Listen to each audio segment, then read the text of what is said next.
Okay, everybody, the next step in this process is we got the triple clamps on the frame. We can get that frame up on a lift and lay the motor in it, use the weight of the engine to help balance it on a stand. But really, to make it stable, we need to get these fork tubes on a front wheel and bolt that front wheel into a clamp. That's what really stabilizes this. You guys saw me build the RM250 on a regular stand, a big square stand. We could do that. We could. But we were doing that at the house outside. We didn't have a shop to use. Here we have a shop. We got the lifts. I'm going to use them. So we're going to get that front wheel up in the clamps, get the tubes on it, get them in the triple clamps, and use all that to stabilize and brace the frame. Then we can set the motor in and use that weight to push down on the stand. And from there, everything will be cake. It'll just be like working on any other bike. Just start hanging parts. But this is a mess. I thought about just using them to stabilize the chassis to start the project, but then I thought, no, don't push the work off till later. You got to do it at some point anyway. Let's go ahead and just get it done now. So we're going to rip this fork apart today, get some seals in it, get some fresh oil in it. I'm going to go in with the old, weak stock springs.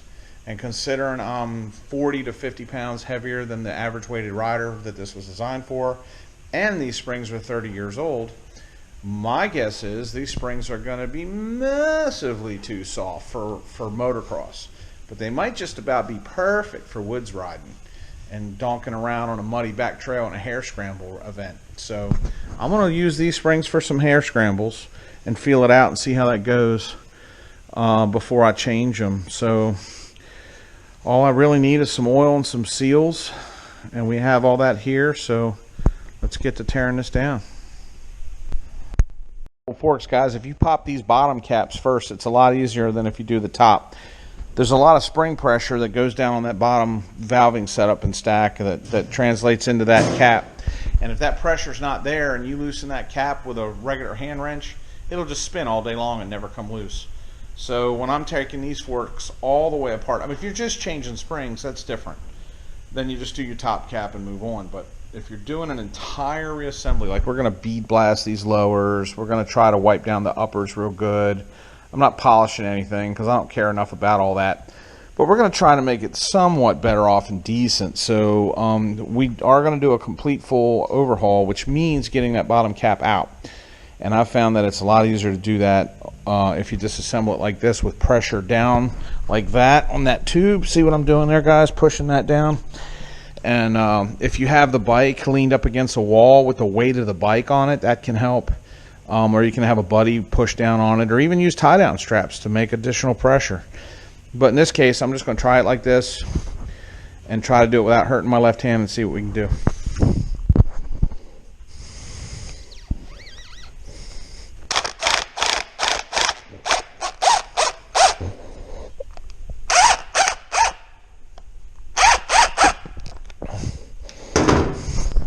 Okay, you guys saw that. We got the cap loose and spinning, but the insides are spinning with it also. So I'm going to have to reach down there with a rod holding tool and see if I can get it apart that way. But at least we got it cracked loose.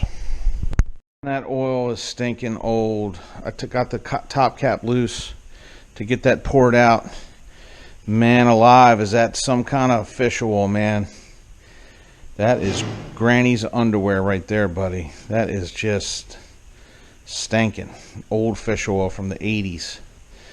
It's probably never been changed since 1988 when it was built for the 89 season. What a stinking messy oil. But what you do is you get this spring down like that, like I just did. You put a wrench on that hex. You separate that wrench from the top cap and you get your cap off. If memory serves me correctly, that's either a 17 or 19 millimeter, but it's been a lot of years since I did one of these.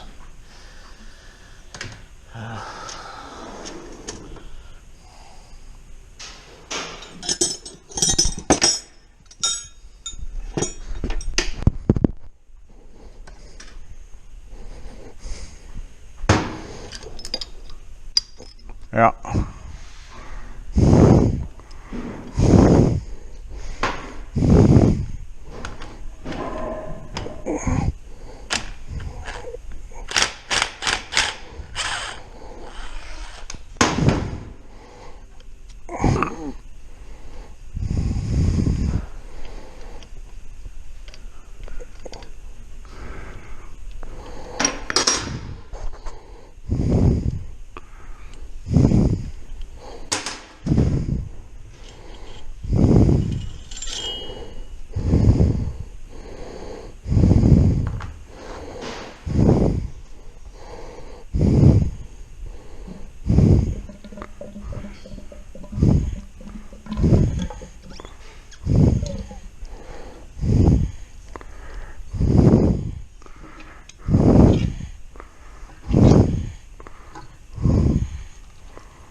So nasty.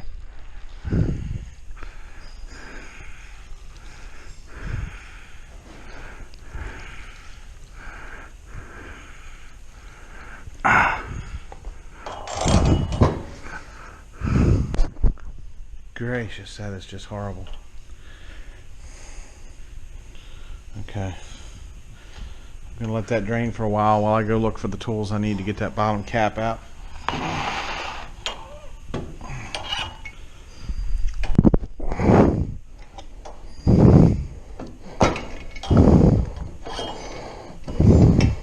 Guys, here's the damper base holding tool that I needed to get down in that fork. I don't know if you can see it with the camera. You probably can't with the lighting. I don't know. Try a few different angles, see if you can pick that up. But there's a hex down there under that cartridge rod that sits behind the base of that valve stack.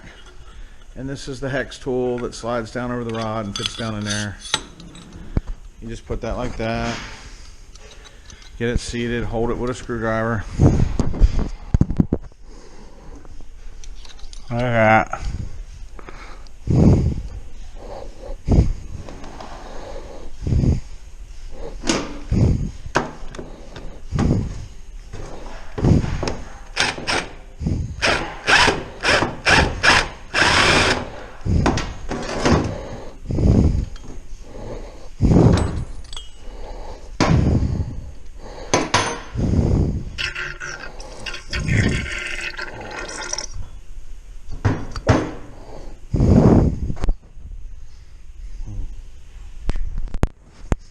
Okay guys, here's the bottom of the little valve stack.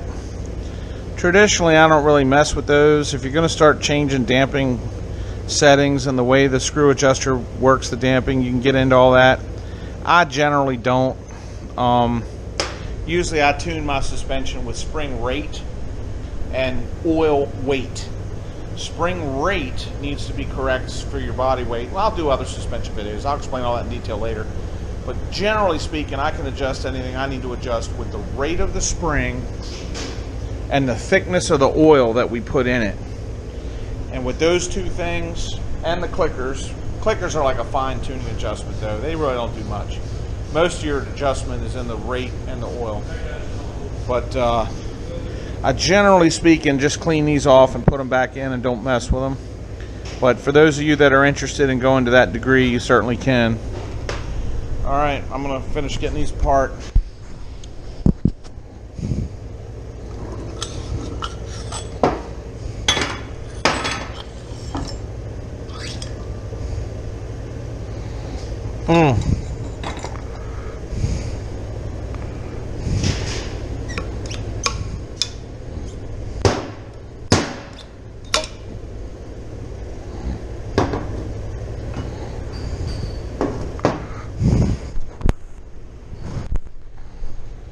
I just cannot extend to you the seriousness of how bad this fish oil stinks. Whew, I know you can't see that on camera, but man, fish oil is nasty. So the first thing I'm going to do, just because this stuff stinks so bad, is I'm going to clean everything. That's the first thing I'm going to do, is just clean all these parts and get that fish oil down in a waste drum and get it from stinking up the air. So give me some time to go do that. This shock here was the one that came on the bike, and I'm going to keep it for parts, for valves or bottom shock yokes or whatever, extra stock spring. But you see the rust that's in the shaft itself is pretty deep right there. That's actually not worth saving. That's going to tear the seals. I can't bead blast it smooth or sand it smooth. I mean, I could sand it smooth, but it's still not going to seal that shaft. So we're going to pull this out and just have, that's a spare part shock. So this shock I got off eBay, and I taped up the shaft and taped up the bumper so that, you know, no sand can get up in there and tear anything up when I bead blast it. And I'm just going to bead blast this nice and clean and good looking.